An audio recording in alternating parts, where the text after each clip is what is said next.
secara umum sendiri perkembangannya itu dibagi menjadi ada 3 tipe nih, ada 3 tipe AI.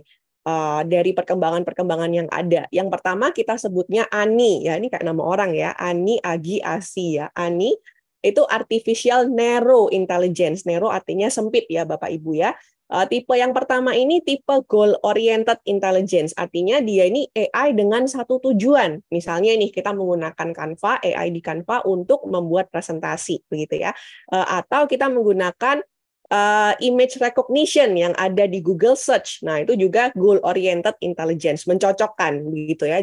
Jadi dia di training ya, mesinnya ini di training untuk melakukan satu hal gitu. Nah, itu tipe artificial narrow intelligence. Tapi ada juga nih yang lebih kompleks yang mungkin sekarang ini belum banyak tapi sedang dikembangkan terus-menerus ya, yaitu adalah artificial general intelligence. Kalau general ini seperti udah mirip seperti manusia begitu ya. Bukan hanya melakukan satu hal, tapi bisa satu untuk banyak hal. Sama seperti otak kita kan tidak mengerjakan satu hal saja. Otak kita mengerjakan banyak hal. Nah, ini sedang dikembangkan kecerdasan yang bisa melakukan banyak hal, nggak hanya satu tujuan saja. Ya, dan itu bentuknya nih yang mungkin sudah banyak dikembangkan adalah dalam bentuk superkomputer gitu ya, drone robots. Jadi robot-robot yang sudah bisa berfungsi lebih mirip lah dengan manusia, walaupun saya yakin tidak bisa 100% mereplika perkembangan otak manusia. Nah, yang ketiga ini yang masih dalam ini ya, masih dalam angan-angan, yaitu adalah super intelligence. Artificial super intelligence ini dibayangkan suatu kali nanti itu bisa bahkan melebihi human intelligence. Terjadi atau nggak terjadi, kita lihat saja ya Bapak Ibu ya.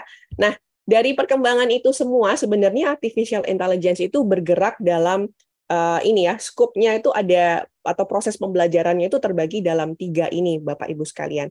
Yang pertama, artificial intelligence sendiri itu dia adalah sebuah kecerdasan yang meniru perilaku manusia gitu ya. Oleh karena itu perlu banyak data manusia, data orang-orang, data foto, kemudian semua data bisa menjadi sesuatu yang berguna untuk artificial intelligence.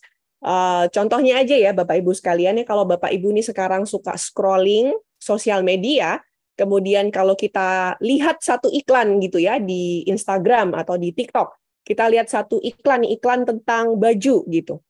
Bapak Ibu tunggu aja nih, beberapa detik kemudian banyak sekali iklan-iklan baju yang bermunculan di sosial medianya Bapak Ibu. Nah, itu contohnya ya, dia mengambil data-data perilaku kita.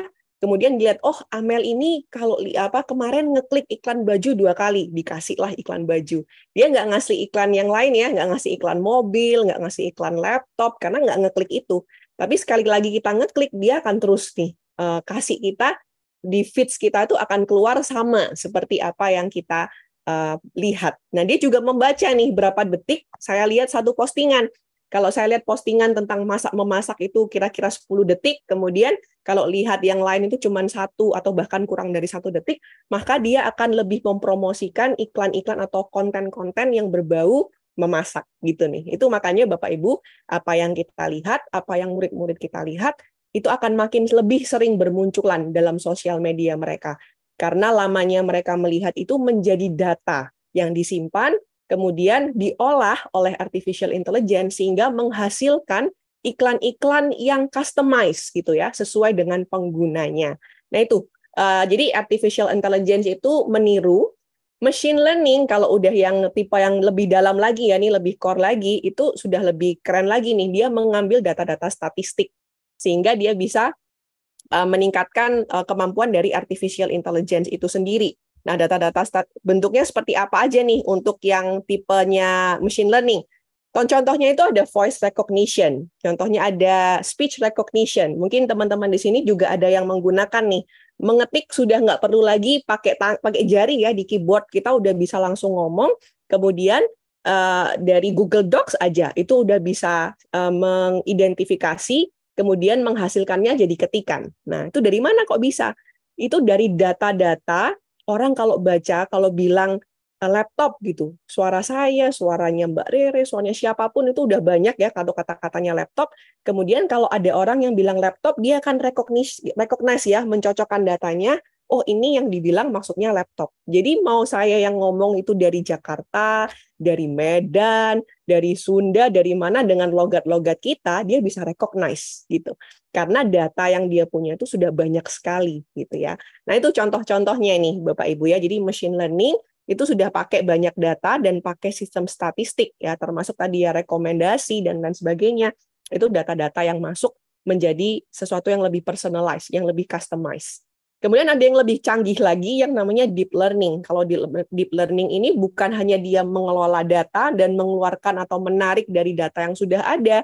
Kalau deep learning ini bahkan bisa melakukan pengambilan keputusan secara mandiri. Jadi data-data yang ada, dia nggak perlu lagi dari data yang ada, dia bisa memprediksi. Nah, itu yang deep learning ya, sudah lebih dalam lagi, sudah multi-layer, data yang digunakan untuk melakukan, untuk AI tipe deep learning ini tuh lebih besar lagi ya, datanya nggak bisa data yang kecil. Kalau data machine learning udah besar, maka data untuk deep learning ini jauh lebih besar lagi.